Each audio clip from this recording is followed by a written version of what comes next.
3 MG34s, 9 Americans dead, an entire company trapped. Then one nobody ignored orders, crawled straight into machine gun fire, and in 51 minutes, wiped out every gun, saved 40 men, and left the hillside silent before the sun came up. No backup, no helmet, no second chance. By the time the sky began to pale over southern Italy, Hill 424 had already decided who was allowed to live. For 6 hours, 3 German MG34 machine guns had worked the slope methodically, not spraying wildly, not wasting ammunition, just disciplined bursts, left to right, again and again. Every movement below the crest was punished. Every shadow that shifted drew fire. The hillside had become a measured grid of death. 9 men from Company 1 were already dead. They hadn't died charging heroically or storming trenches. They died crawling, slipping on loose rock, trying to move just a few meters forward before the guns found them.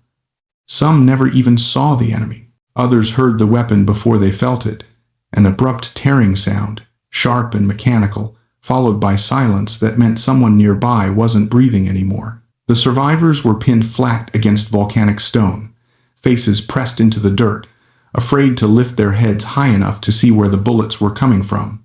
They didn't need to see. The machine guns announced themselves every few minutes with cold precision. Hill 424 controlled everything. The road network leading inland from the Salerno beachhead ran beneath it. Whoever held the hill could see every American movement, direct mortar fire, and stop any advance before it began. German planners had understood this immediately. That was why 2 full companies of Panzer Grenadiers were dug in above, supported by interlocking machine gun positions placed not for bravery, but for geometry. Company I had already tried once, at 2,300 hours the night before. They had attempted a frontal push, hoping darkness would hide them. It hadn't. The moment they crossed 50 meters of open ground, the MG34s opened up together, stitching the slope with overlapping fire. The attack collapsed in minutes. 14 wounded, 9 dead. The rest crawled back downslope under fire, dragging whoever they could reach. Now, just before dawn, the men lay where they had stopped, cold, exhausted, angry, and running out of time. Artillery was scheduled for later in the morning, but everyone on the hill knew the truth. Once daylight came, the Germans would see everything. The machine guns wouldn't need to guess anymore. Any movement would be suicide. Lieutenant Morrison needed the gun positions marked for the barrage. That meant someone had to get close enough to see them clearly. Close enough meant crossing 150 meters of exposed hillside swept by 3 machine guns that had already proven they knew exactly how to kill Americans. The platoon waited. No one volunteered at first, not because they were cowards, but because they understood the math. A single man crawling uphill alone, without suppression, without smoke, without cover, was not a mission. It was a disappearance. Then Private First Class William J. Crawford spoke up. Crawford didn't look like a hero. He was 28 years old, older than most of the men around him, with the quiet posture of someone used to physical work rather than command. He wasn't known for bold ideas or aggressive tactics. His platoon sergeant had once described his scouting ability as nothing special. Other squad leaders said he moved through terrain like a ranch hand, slow, deliberate, always checking the ground ahead. Not imaginative, not impressive. When Crawford said he would go forward alone, Lieutenant Morrison stared at him for a long moment, trying to decide whether he was hearing courage or stupidity. Crawford explained himself simply. He had spent 4 years hunting mule deer in the San Isabel National Forest. He was used to crawling for hours without being seen. He was used to judging distance in bad light. He was used to taking shots where missing meant going home empty. Morrison listened, then told him to stay where he was. This was not a hunting trip. This was a machine gun hill. Crawford was ordered to wait for artillery like everyone else. Crawford nodded. Then, quietly, he went anyway. He removed his helmet so it wouldn't catch the light. He pulled a knit cap low over his head. He rubbed mud into his uniform to kill the smell of soap. He checked his gear, 1M1 Garand, 3 grenades, limited water, no backup, no signal plan, No margin for error. Above him, the machine guns fired again. Down below, 40 American soldiers waited, pinned to stone, unaware that the outcome of the entire hill had just shifted to a single man moving uphill in the dark. Crawford did not crawl like a man charging into battle. He moved the way he hunted. Flat on his stomach, elbows pulling, boots barely lifting from the rock, he slid forward inches at a time. Not when the machine guns were silent, but when they fired. The MG34S spoke in predictable language. 8 to 12 rounds, a pause, then another burst. Crawford listened, counted, and learned the rhythm. 18 seconds between bursts. Enough time to move a few meters if you didn't rush. He kept his face turned away from the sky so his skin wouldn't reflect what little light remained. He breathed through his mouth so his nose wouldn't whistle. Every 10 meters, he stopped completely and waited, letting his heart beat slow until it matched the stillness of the hill. Above him, the first machine gun worked steadily, its barrel hidden behind a low stone wall from an old terrace. Crawford watched it for 20 minutes without moving, mapping its traverse. Left to right, back again. The gunner wasn't guessing. He was covering ground that Americans had already tried to cross. Between bursts, Crawford heard voices. German, calm, professional. This wasn't a panicked enemy. This was a crew that knew it owned the slope. Crawford waited through 6 firing cycles, confirming the pattern. Then he moved. 3 meters forward. Stop. Another burst. Stone chips cracked where his body had been seconds earlier. 3 more meters. Stop. He didn't hurry. He didn't flinch. He let the machine gun do what it had been doing all night, kill anything that moved at the wrong time. By 0544, Crawford reached the stone terrace. The machine gun was 4 meters to his left. From where he lay, he could see everything. The gunner's shoulder, the assistant feeding the belt, a third soldier sitting with his back to the wall, smoking, convinced that nothing alive could be that close without being dead already. Crawford pulled a grenade. 4 to 5 seconds of fuse. At this distance, fragments would fill the entire position. He knew what would happen next. The explosion would alert the other 2 machine guns upslope. They would open fire immediately. He would have seconds, maybe less, to disappear. He didn't hesitate. He pulled the pin, counted to 2, and threw. The grenade cleared the wall and landed with a metallic clank behind the gun. One German voice shouted a warning. Then the world folded inward. The blast hit the terrace like a hammer. Stone and dirt jumped into the air. Crawford didn't look back. He was already moving, rolling to the right, using the terrace as cover, sprinting for a rock outcrop 15 meters away. The second machine gun opened fire. Rounds smashed into the wall, where Crawford had been lying 3 seconds earlier, blowing chips of limestone outward. He slammed into the rocks, pressed himself flat, and listened.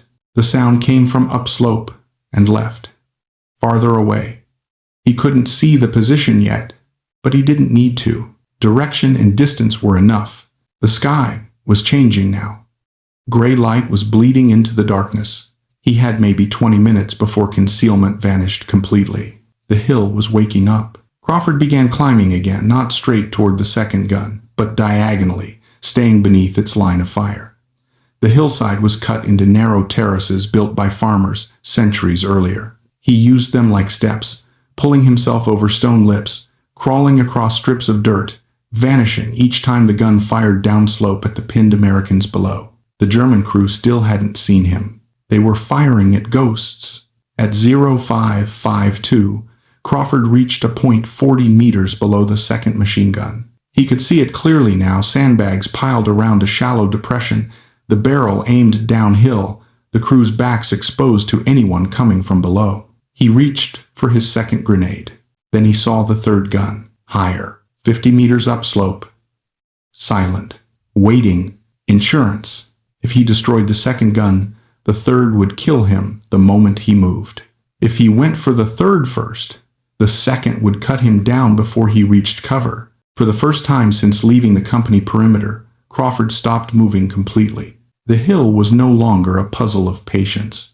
It was a problem that had to be solved in seconds. Crawford understood something in that moment that had nothing to do with courage. The Germans had built their defense correctly. Each machine gun protected the others. Any direct attack on one position would be punished by the next. The third gun wasn't firing because it didn't need to. It existed to kill whoever survived the first two. If Crawford played by their geometry, he would die. So he changed it. He pulled his third grenade and kept the spoon pinned under his thumb. Then he did something no trained infantryman was supposed to do on a machine gun slope. He stood up. For a brief instant, his silhouette broke the hillside, one upright figure behind an olive tree where no one expected movement.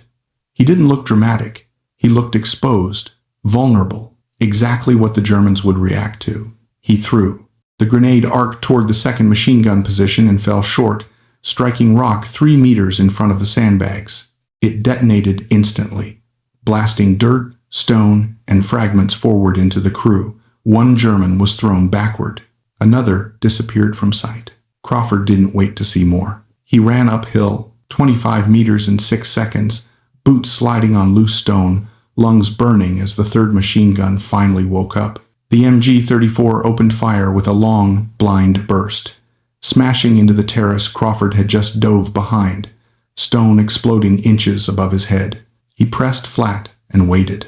The gun kept firing long bursts now, 30, 40 rounds at a time. Suppression, not aim. The gunner was trying to erase the area rather than hit a target he couldn't see. Then the firing stopped.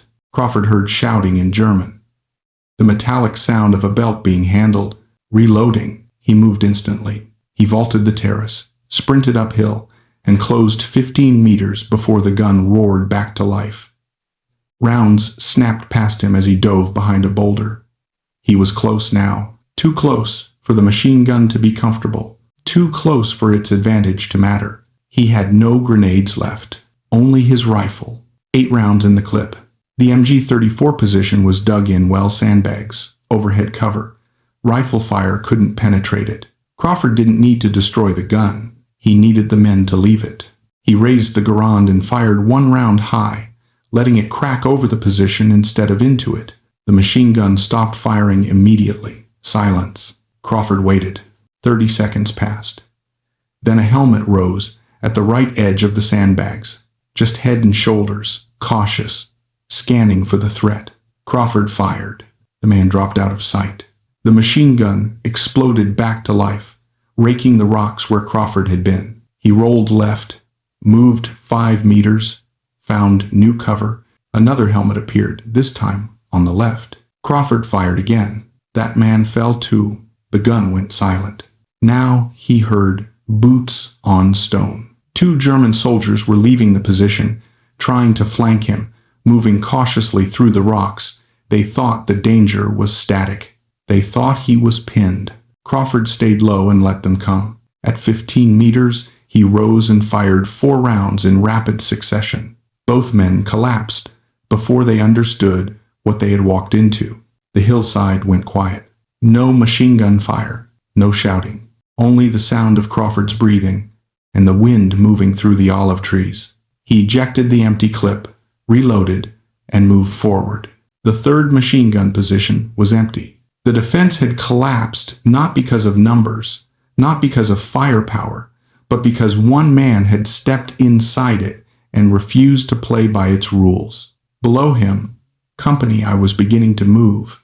At 0608, the sun broke over the ridgeline. Its light spilled across Hill 424 and revealed what the machine guns had hidden all night. 3 shattered positions, scattered equipment, and bodies lying where discipline and planning had failed against proximity and surprise. Crawford stood beside the third machine gun nest, 380 meters above the plain, his boots on stone that had dominated the battlefield for hours. Below him, Company I was moving uphill for the first time without being cut down. Men rose from cover, advanced in short rushes, and crossed ground that had been impossible minutes earlier. No bullets followed them. The German defense unraveled quickly once the guns went silent. Without interlocking fire, riflemen abandoned positions that no longer made sense to hold. Mortar teams pulled back. Observation posts lost their eyes. By 0900 hours, the crest was in American hands. 40 men were alive because one man had moved alone. Crawford didn't wait for praise. He didn't signal triumph. He reloaded, took cover, and prepared for what came next, because hills like this were never taken once. They were fought over until someone ran out of men. The counterattack came from the north. German infantry pushed back toward the crest, supported by armor, trying to retake the high ground before American positions hardened. During the fighting, Crawford saw a man from his squad lying in the open, hit in both legs, unable to move. There was no hesitation. Crawford left cover and ran toward him. He reached the wounded soldier and began dragging him downslope, bullets snapping through the air around them. He had already beaten machine guns. He wasn't thinking about odds anymore, only distance. Then German voices appeared where they shouldn't have been. A patrol moved in from the flank, cutting off Crawford's path back. The firefight that followed was brief and chaotic. Outnumbered and exposed, Crawford had no choice. He surrendered. On September 13th, 1943, just hours after dismantling the entire defensive spine of Hill 424, William J. Crawford became a prisoner of war. His name was entered into German records. His actions on the hill were not. Back with Company 1, officers began writing recommendations. The platoon sergeant who had called Crawford unremarkable put his name forward. Lieutenant Morrison, who had ordered him to stay put, co-signed the paperwork. The hill had been taken. The man who made it possible was already gone. Crawford spent the next 20 months disappearing. Moved from camp to camp after the Italian surrender, he was eventually transported north to Stalag V7A in Bavaria, the largest prisoner of war camp in Germany. He was malnourished, sick, and increasingly weak. Tuberculosis took hold in his lungs. Weight fell from his frame. Time slowed into routine roll calls, labor details, hunger, waiting. No one in the camp knew what he had done on Hill 424. Back home, the Army processed paperwork. The recommendation for the Medal of Honor moved through channels the way all things did in wartime, slowly, impersonally. By the time it reached Washington, Crawford was listed as missing in action, presumed dead. In May 1944, his father stood in Pueblo, Colorado, and accepted the Medal of Honor on his son's behalf. The citation described the crawl, the grenades, the machine guns, the impossible odds.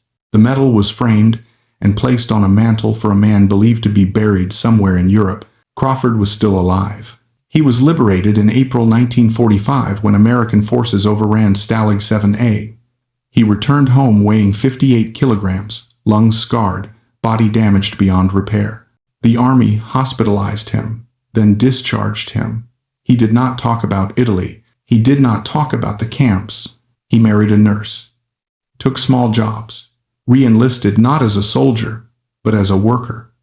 At the newly opened U.S. Air Force Academy, he became a janitor, mopping floors, emptying trash, invisible to the cadets, studying military history above him. For decades, no one noticed. In 1984, a cadet researching Medal of Honor recipients noticed a name in the archives that matched an employee record. The quiet janitor on the third floor had once silenced 3 machine guns alone. That February, President Ronald Reagan placed the medal around William J. Crawford's neck 41 years late. 4,000 cadets stood and applauded. Crawford said nothing. When asked later, he spoke only once. "I was just doing my job," looked jazzed.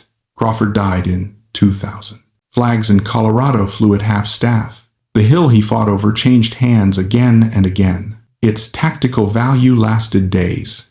The lesson he left behind lasted generations. Sometimes wars aren't won by firepower, orders, or rank, but by one person who understands the ground, refuses the math of death, and moves forward anyway. William J. Crawford never called himself a hero. He didn't talk about Hill 424. He didn't talk about crawling into machine gun fire or standing up when every rule said stay down. For most of his life, he chose silence, mopping floors in a building where young cadets studied courage from textbooks, unaware the real thing was pushing a mop past their doors. That's the uncomfortable truth of war. History remembers victories. It remembers medals. But it rarely remembers the moment when one ordinary person makes a decision that changes everything quietly, without witnesses, and without expectation of recognition. Crawford didn't win Hill 424 forever. The hill would be fought over again. Men would die there later. War never grants clean endings. But for 51 minutes on a dark Italian hillside, 40 men lived because one man chose patience over panic, precision over noise, and responsibility over obedience. Not because he wanted glory, but because he understood something simple. When everyone is pinned down, when plans collapse, when firepower fails, sometimes survival belongs to the person willing to move alone, and history only catches up decades later. The story of William J. Crawford is often told as a tale of bravery, but bravery is the least interesting thing about it. What matters is how he survived and why his actions worked when doctrine, firepower, and numbers had already failed. The first lesson is this: initiative matters more than permission when time is the enemy. Crawford was ordered to stay put. That order was logical. Artillery was coming. A single rifleman should not attack fortified machine gun positions alone. But logic assumed time existed. On Hill 424, time belonged to the machine guns. Every minute of waiting meant more dead men. Crawford understood that disobedience in this case reduced risk, not increased it. He wasn't rejecting authority. He was responding to reality. The second lesson is mastery of fundamentals beats complexity. Crawford didn't use special weapons, advanced tactics, or superior technology. He used observation, patience, terrain, and timing skills learned hunting deer, not fighting armies. He studied patterns. He counted seconds. He moved when the enemy fired and froze when they paused. The Germans had excellent weapons and well-designed defenses, but they relied on assumptions that no one would get that close, that suppression equaled control, that interlocking fire was unbreakable. Crawford broke the system by understanding it at the most basic level. Third, firepower is less important than proximity. 3 MG34s dominated the hillside at range. Up close, they were vulnerable. Machine guns are terrifying at a distance, but they depend on crews, reloads, limited fields of fire, and human reactions. Crawford didn't try to outgun them. He stepped inside their advantage. This principle applies far beyond combat. Systems that appear invincible from the outside often collapse when confronted at their weakest distance organizationally, psychologically, or structurally. The fourth lesson is uncomfortable but critical. Heroism is often quiet, practical, and invisible. Crawford didn't shout. He didn't rally troops. He didn't make speeches or dramatic last stands. He crawled. He waited. He threw grenades at close range and moved immediately. Later, he didn't tell stories. He didn't correct the record. For decades, he cleaned floors beneath classrooms that taught courage in abstract terms. His life reminds us that true impact often looks unimpressive while it's happening and unrewarded long after. Fifth, systems reward noise, not effectiveness. The Army eventually studied Crawford's actions not for heroism, but for mechanics. His methods entered doctrine anonymously. Manuals absorbed his thinking without his name. This is how institutions work. They preserve outcomes, not individuals. If your motivation depends on recognition, you will be disappointed. Crawford acted because the problem existed, not because credit would follow. Another lesson lies in what Crawford himself believed. Choosing to risk only yourself is not recklessness. It can be responsibility. He later said that the men who attacked uphill under orders deserved more recognition than he did. Why? Because if he failed, only he died. If they failed, dozens would. Leadership is not always about leading others forward. Sometimes it is about stepping forward alone so others don't have to. There's also a hard truth about warfare embedded here. Tactical success does not equal strategic permanence. Hill 424 was retaken and lost again. Men died there later. The war did not pivot on this one action. That doesn't diminish Crawford's impact, it clarifies it. His achievement saved lives in that moment. War is not about permanent victories.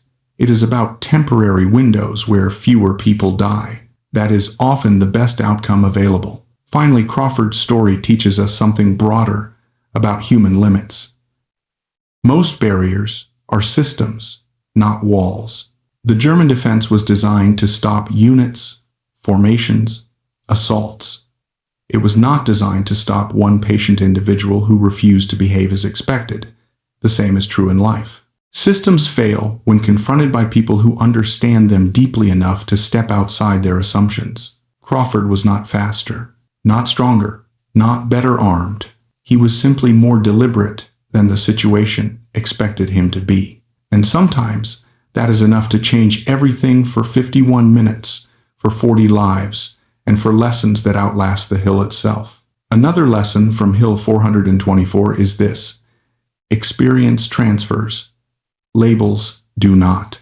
Crawford was not trained as a sniper or commando. He was labeled unremarkable because his skills did not fit neatly into military checklists.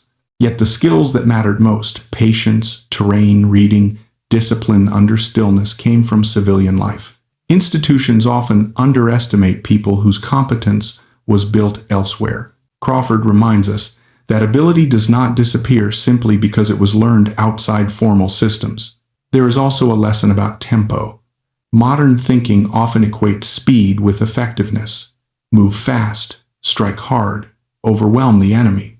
Crawford did the opposite. He slowed the fight down until it favored him. By moving only during enemy fire, by waiting entire cycles before advancing a few meters, he seized control of time itself. In any high-pressure environment, business, crisis management, conflict, the person who controls tempo often controls the outcome. Hill 424 also exposes the danger of overconfidence in structure. The German defense was doctrinally sound. It had redundancy, mutual support, and depth, but it assumed predictable behavior. When Crawford stood up where no one was supposed to stand and attacked from an angle no plan accounted for, the structure lost coherence. Systems built for efficiency often lack resilience against the unexpected. The more rigid the system, the more vulnerable it is to deviation. Another hard truth: impact does not guarantee belonging. After the war, Crawford did not return as a celebrated warrior. He returned as a damaged man with limited health and few options. Society had moved on. The army had moved on. His greatest contribution existed mostly as paperwork and doctrine, not as a place of honor in daily life. This reflects a broader reality. Societies benefit enormously from sacrifice, but often struggle to integrate those who made it once the crisis ends. There is also something important in how Crawford viewed his own actions. He did not see them as noble. He saw them as efficient. This mindset matters. He did not romanticize risk or death. He selected the option that minimized overall loss. In a world that often glorifies suffering, Crawford's story offers a counterexample. Sometimes the most moral choice is the one that looks cold, quiet, and unspectacular. Another lesson is about memory and delay. Crawford received his Medal of Honor 41 years late. Recognition came only after chance one cadet noticing a name. History does not operate on a schedule that matches effort. Doing the right thing does not guarantee timely validation. If purpose depends on applause, many necessary acts will never happen. Perhaps the deepest lesson is this: true courage often feels like practicality in the moment. Crawford didn't feel heroic crawling uphill. He felt focused. He wasn't thinking about 40 men or medals or history. He was thinking about the next burst, the next stone, the next few meters. Courage, stripped of myth, is often just the decision to continue when stopping would be easier and safer. Hill 424 teaches us that wars and lives are not changed only by leaders, strategies, or technology. They are changed by individuals who understand their environment deeply enough to act decisively when systems stall. Crawford never sought meaning in what he did. Meaning found him later, and that may be the final lesson. You don't act because the story will be told. You act because the moment demands it. There is one more layer to Crawford's story that rarely gets discussed. The cost of being the one who steps outside the plan. Crawford saved 40 men in 51 minutes. But the price of acting alone was isolation. When he was captured, the story stopped following him. The unit advanced. Reports were written. The war moved forward. Crawford vanished into a system designed to process millions of nameless prisoners. History advanced without him for decades. This is an uncomfortable lesson. Doing what is necessary does not guarantee protection afterward. When people break from procedure to solve impossible problems, institutions often accept the results but distance themselves from the individual. Success is absorbed. Risk is personalized. Crawford's capture didn't negate his achievement, but it ensured he would carry its consequences alone. Another lesson is about moral arithmetic. Crawford later said the men who attacked uphill under orders deserved more credit than he did. That statement reveals something rare. He understood the difference between shared risk and contained risk. He chose a path where failure killed one man himself. Orders would have killed dozens. This is not heroism in the cinematic sense.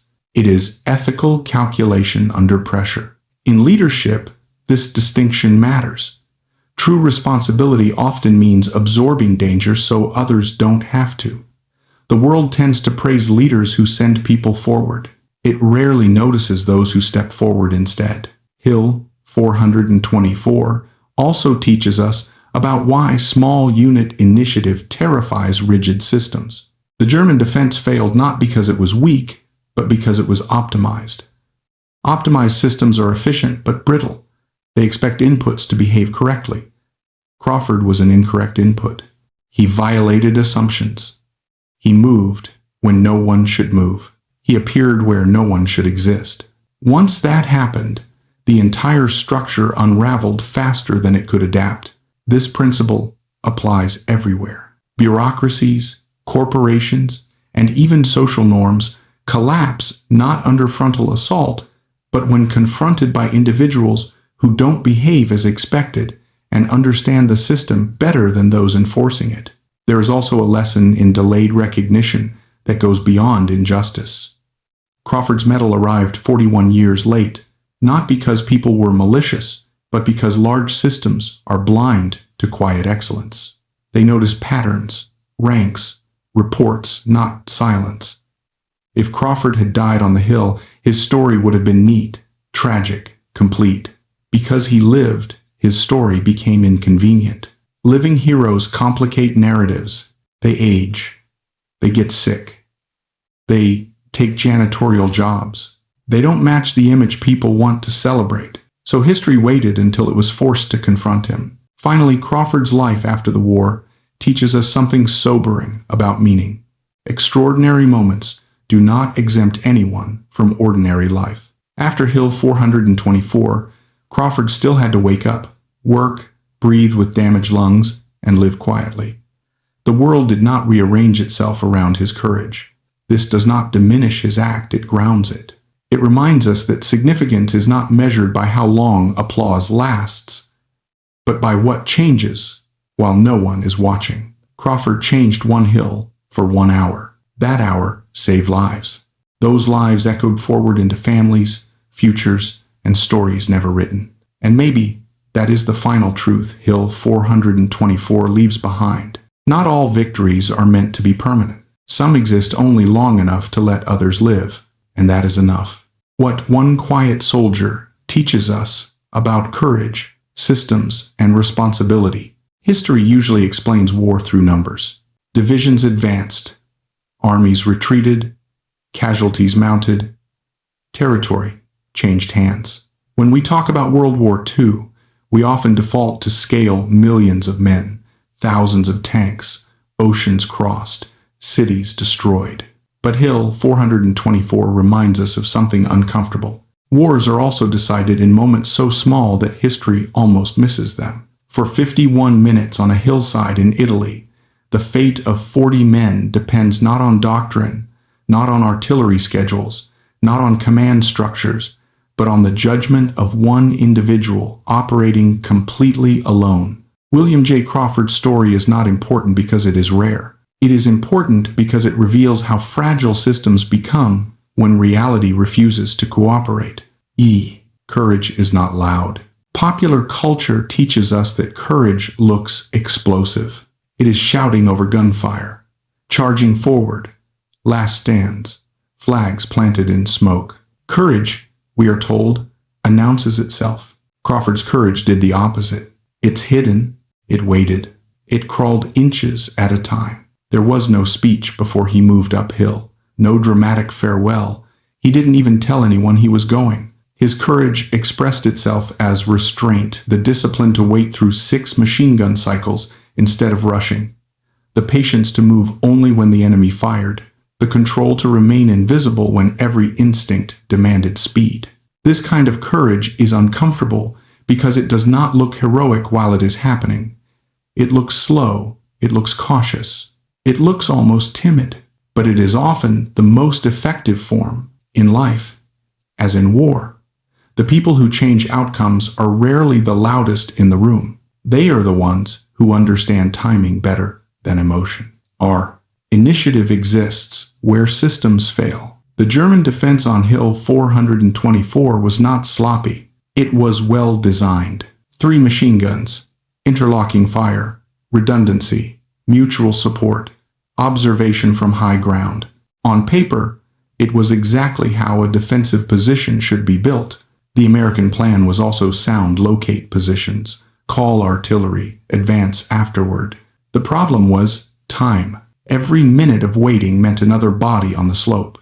The system assumed patience was safer. Crawford, that waiting had already become the most dangerous option recognized. This reveals a critical lesson. Initiative is not rebellion, it is adaptation. Crawford did not disobey because he was reckless. He disobeyed because the system no longer matches the environment. The map no longer reflects the terrain. The plan no longer accounted for reality. In any rigid organization, military, corporate, political, there comes a moment when following procedure increases risk rather than reduces it. Initiative exists exactly at that edge, but it comes with a cost. Those who act outside the system often succeed alone and suffer alone if things go wrong. Proximity beats power. Machine guns dominate distance. They failed up close. This is true not only tactically, but metaphorically. Large systems, institutions, hierarchies, bureaucracies appear invincible when viewed from afar. They intimidate through scale and complexity, but they are dangerous at close range, where human decisions, reloads, fatigue, and assumptions live. Crawford didn't try to overpower the MG34S. He didn't match volume with volume. He stepped inside their advantage. He reduced the fight to meters, seconds, and individual reactions. The same principle applies beyond combat. Problems that feel overwhelming from a distance often collapse when directly, patiently, and at the right angle. What cannot be beaten head-on can often be dismantled piece by piece when approached close enough to expose its seams. Mastery transfers across domains. Crawford was not trained as a commando. He was not labeled exceptional. His defining skills came from hunting deer, reading terrain, controlling movements, understanding scent, light, and timing, knowing when not to move. Institutions often underestimate skills that do not come with official titles. They privilege credentials over competence. Crawford's story reminds us that expertise is transferable even when the environment changes radically. The world often overlooks people whose recognition abilities were built quietly, outside formality. But when conditions become extreme, those overlooked skills often become decisive. Responsibility is about who bears the risk. One of the most revealing statements Crawford ever made came decades later, after he finally received his medal. He said the men who attacked uphill under orders deserved more recognition than he did. Why? Because if Crawford fails, only he will die. If the ordered attack failed, dozens would. This is a profound ethical distinction. Leadership is often portrayed as directing others into danger. True responsibility, however, is about absorbing danger so others do not have to. Crawford's decision was not just tactically sound, it was moral, calculated. He chose a course of action that concentrates risk rather than distribute it. This lesson matters far beyond war. In families, workplaces, and communities, the most responsible individuals are often those who quietly take on disproportionate risk so others can remain safe. They are rarely celebrated because their success leaves no visible damage. Systems. Remember, outcomes, not people. Crawford's tactics entered U.S. Army doctrine. Field manuals incorporated lessons from Alta Villa. Infantry schools study the mechanics of infiltration, timing, and close-range grenade employment. But Crawford's name was largely absent. This is how systems preserve knowledge. They extract utility and discard individuality. Institutions are not designed to honor people. They are designed to replicate results. If your motivation depends on recognition, systems will eventually disappoint you. Crawford acted because the problem exists, not because credit will follow. That is why his story feels so modern. We live in a world obsessed with visibility. Crawford's impact occurred almost entirely in invisibility. Survival does not equal celebration. There is a myth that heroic action guarantees a heroic life afterwards. Crawford's post-war years dismantles that illusion. He returned, sick, damaged, and quiet. He worked ordinary jobs. He mopped floors beneath cadets studying military valor. For decades, he was invisible. History prefers heroes who die cleanly. Living heroes complicating narratives. They age.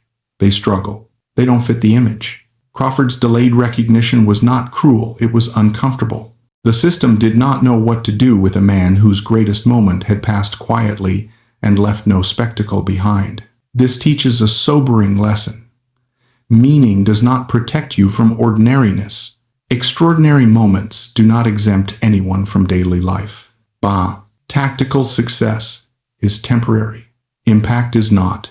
Hill 424 was retaken, lost, retaken again. Strategically, the Hill's value was briefed.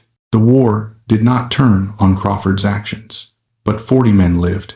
Those men returned home, had families, raised children, changed lives in ways no historian can trace. This is one of the hardest truths to accept. Most meaningful actions do not reshape the world permanently. They reshape moments, and those moments ripple quietly forward. History measures permanence. Life measures survival. Courage often feels like practicality. Crawford did not feel heroic crawling uphill. He felt focused. He thought in meters, seconds, angles, not in glory, not in fear. This dismantles the romantic notion of courage as emotional intensity. True courage often feels boring while it's happening. It is attention, not adrenaline. In high-stakes moments, the most effective mindset is not bravery, it is clarity. Sure, the final lesson, Hill 424, leaves us with a truth that applies far beyond war. Most are systems, barriers, not walls. They rely on predictable behavior. They depend on people following rules. They collapse when someone understands them deeply enough to step beyond their assumptions. Crawford was not stronger, not faster, not better armed. He was simply more deliberate than the situation expected him to be. And sometimes that is enough. Not to change the war, not to rewrite history, but to save 40 lives on a dark hillside before sunrise. And that, quietly, is everything. What happens after the moment passes? There is a part of war that history rarely lingers on. It is not the moment of action. It is what happens after the moment ends. For William J. Crawford, the most important 51 minutes of his life ended quietly, without applause, without witnesses, and without certainty that anyone would ever know what he had done. The hillside fell silent. The sun rose, and the world moved on. He did not, the loneliness of having acted alone. Acts carried out alone carry a unique burden. When soldiers fight together, memory is shared, stories are corroborated, trauma is distributed. But when a man acts alone, the weight of the moment remains entirely his. Crawford had no one beside him to say, "Do you remember when?" There was no shared language for what he experienced, no group memory to dilute it. The crawl, the timing, the grenades, the faces that appeared above sandbags, those details lived only in his head. This is one reason many solitary actors rarely speak. Not because the memory is unclear,